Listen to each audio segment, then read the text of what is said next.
కుమారుడని అమ్మని పిలిచాడు. అయితే తీసుకొచ్చారు, కపాలను స్నానం తీసుకొచ్చారు, ఆయన సిలువ వేసారు. అక్కడికి ఎవరు వచ్చారంటే ఇదిగో యోహాను సువార్త 19వ అధ్యాయం 25వ వచనం. ఆయన తల్లియు క్లొప్త భార్య అయిన మరియు మగ్దలేని మరియు యేసు శిలువ యొద్దకు వచ్చి నిలిచాడు. వారు వెళ్ళలేదు, ఎందుకంటే బిడ్డ ఇన్ని శ్రమలు పడ్డాడు, పాపం అంటే చేయడానికి ఆయన నీతిమంతుడు, మరి లోకము వచ్చి ఇన్ని శ్రమలు పడ్డానని వాళ్ళు ఆ శిలువ దగ్గర నుంచి వెళ్ళిపోతలేదు, అలాగే చూసి ఏడుస్తున్నారు. అప్పుడు యేసయ్య చూశారు, ఎవరైనా చూశారు, చదవలేదు 26వ యేసు తన తల్లియు తాను ప్రేమించిన శిశువును దగ్గర నిల్చుండగా చూసి, అమ్మ నీ కుమారుడిలో నీ కుమారుడు ఆ తల్లితో చెప్పాను. తరువాత శిశువుల వైపు చూసి, ఇదిగో నీ తల్లి అని చెప్పాను.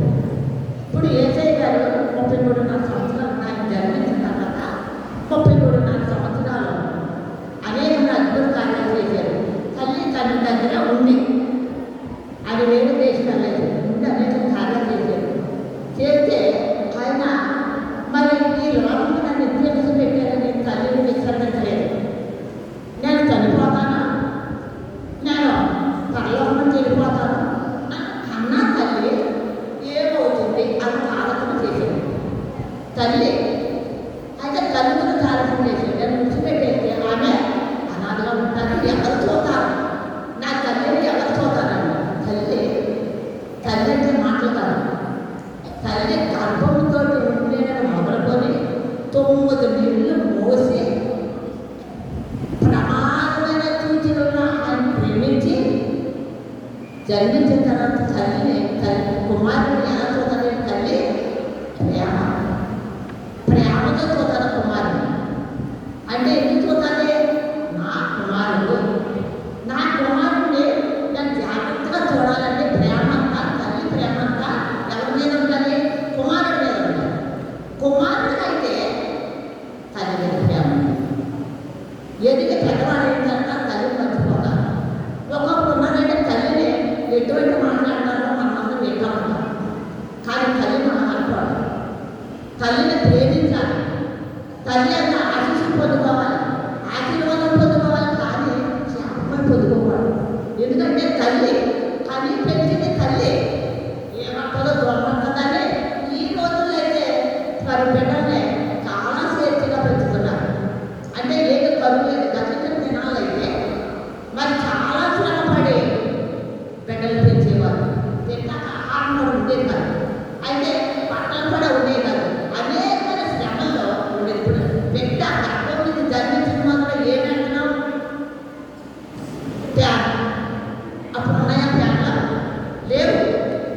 ఎలాగా తీసుకుంటూ మరి పెంచారు. అట్టి రీతిగా పెంచిన తల్లిని ఎలా ప్రేమించాలి, ఎలా ప్రేమించాలి? యేసయ్య ఆలోచించి అన్నాడు అక్కడ.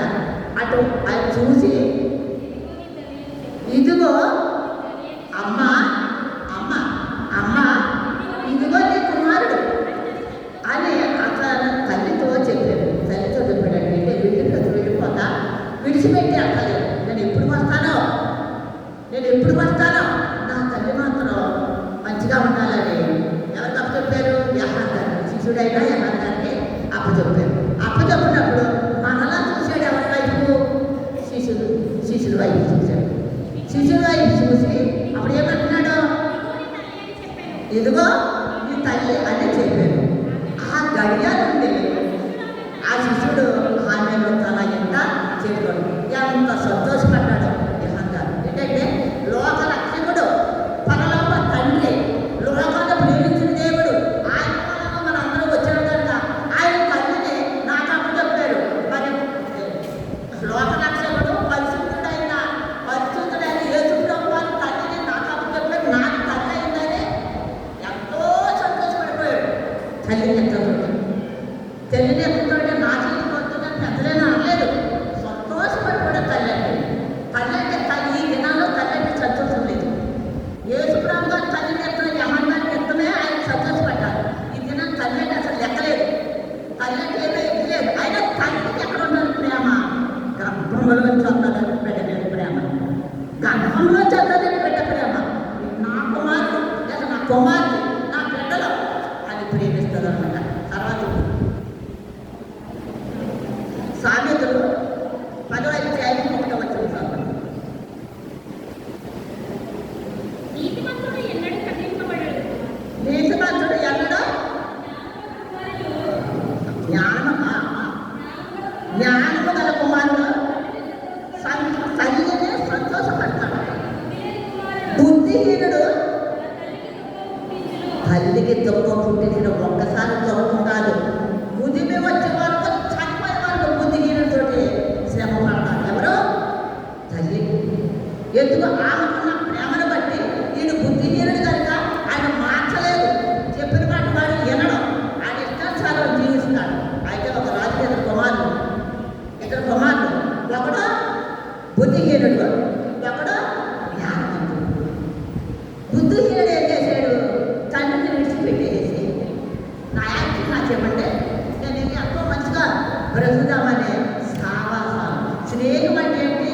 2 రకాలైన స్నేహం. ఒక స్నేహితుడు పాడు చేయాలని చూస్తాడు, ఒక స్నేహితుడు దేవుడు తల్లిని రప్పించి దేవుడు వాటి వింటాకే వాడు సిద్ధపడతాడు. వాడిని స్నేహితుడు మాట్లాడాలని ఒక స్నేహితుడు, పాడు చేయాలని ఒక స్నేహితుడు, అలా స్నేహితుడు చేస్తాడు. ఆఖరి చివరికి ఎక్కడికి వచ్చాడు? తండ్రి దగ్గరికి వచ్చాడు. తండ్రి ఎలా చూస్తున్నాడు? ఎదురు చూస్తున్నాడు. మరి అక్కడ ఉన్నప్పుడంటే వ్యసనంలో పాడు చేసాడు. పాడు చేసిన తర్వాత ఎవరికి వచ్చారు? పందులు పుట్టి తింటే పందులు గెంటేసి అప్పుడు వచ్చాడు తండ్రి. అయితే తండ్రి ప్రతి దినము ప్రతి క్షణము కుమారుడు వెళ్ళాడు వస్తాడని ఎదురు చూస్తున్నాడు తండ్రి. తండ్రికున్న ప్రేమ బిడ్డల మీద వేరే వరకు ఉండదు. ఎవరికి ఎదరు బిడ్డల్ని ప్రేమించాలన్న మనసు ఎవరికి ఉండదు. మన బిడ్డ మనకి అన్నట్టుగా ప్రేమిస్తారు. అయితే తండ్రి చూస్తుంటే గడ మీద పడి ముందు పెట్టుకుని గొప్ప ముందు చేశాడు. అంతలోనే వచ్చాడు ఎవరో? పెద్ద కుమారుడు.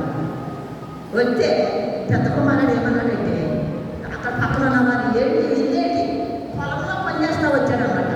అంటే నీ తమ్ముడు వచ్చాడు, అందుకు మీ నాన్న తిరిగాను. అప్పుడు బాగా కలిగింది పెద్ద కుమారుడికి. నేను ఎప్పుడు వాడు అన్నది పట్టుకుపోయి అదే రకంగా పాడు చేశాడు. వాడని అంత ప్రేమ, నేను చక్కగా పని చేస్తున్నాను, పొలంలో పని చేస్తున్నాను, తండ్రి మాట ఎదురు చెప్పలేదు. తండ్రిని ఎప్పుడు కూడా నేను విసర్జించినట్టు మాట్లాడలేదు. నాకు నా స్నేహితులతోటి నేను సంతోషపడ్డాను. నాకు మేకపల్లి కూడా ఇవ్వలేదు నా తండ్రి అని కోపం వచ్చి వెళ్ళిపోయాడు. తండ్రి చూశాడు, నాయనా వెళ్ళిపోయే బయటికి రమ్మన్నాడు. నేను ఇంతకాలం అంటే నేను విడిచిపెట్టకుండా నీ దగ్గర ఇంత ప్రేమతో ఉన్నాను, నువ్వు చెప్పిన పనుల్లో చేశాను. ఎప్పుడైనా నాకు ఒక మేక ఇచ్చేవా? నేను స్నేహితులతో సంతోషపడమని అని అడిగాడు. అప్పుడు అంటాడు, నాయనా తమ్ముడు తప్పిపోయి ఉడికెళ్ళిపోయి, తమ్ముడు చనిపోయి బ్రతికి, అందుకే తెలియదు. నువ్వు నన్ను విడిచిపెట్టలేదు, నాతోటే ఉన్నావు కనుక, ఎప్పుడు కూడా నాన్నే ప్రేమించావు కనుక నావన్నీ నీవే, నావన్నీ నీవే. అలా తండ్రిని ప్రేమించాలి, మరి తల్లిని ప్రేమించాలి. తల్లి ఎప్పుడు కూడా దుఃఖపడకూడదు, తల్లి ఎప్పుడు కూడా సంతోషంగా ఉండాలి. అయితే దుఃఖపడినప్పటికీ బిడ్డల మీద ప్రేమ, బిడ్డల పైన ప్రేమ, కానీ బిడ్డలకు మాత్రం తల్లి తండ్రి అంటే ప్రేమ. చూడు నిర్మాణంలో 25:12 వచ్చారు. నీ దేవుడైతే యెహోవా అంటే ఏమన్నా దేశంలో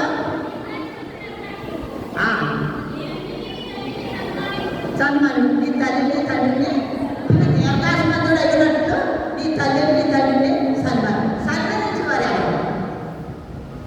పడికెళ్ళమంటే వెళ్తారా? చెప్పిన మాట వింటారా? నువ్వు అక్కడికి వెళ్ళొద్దంటే మాతారా? వాళ్ళు వెళ్ళి తీరాలి. ఆలయం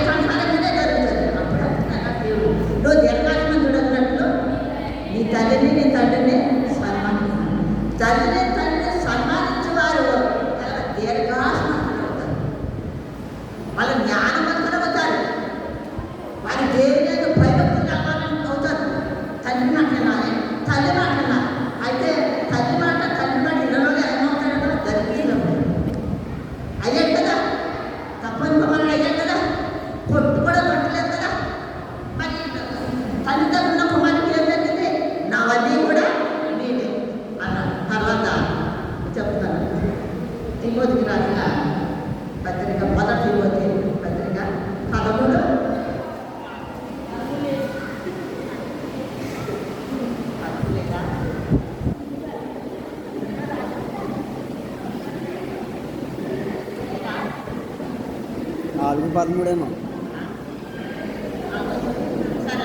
అయితే ప్రేమ సహోదరులారా, మొత్తం కొరింథీయులు 13:4 చూడు. మొదటి కొరింథీయులు 4.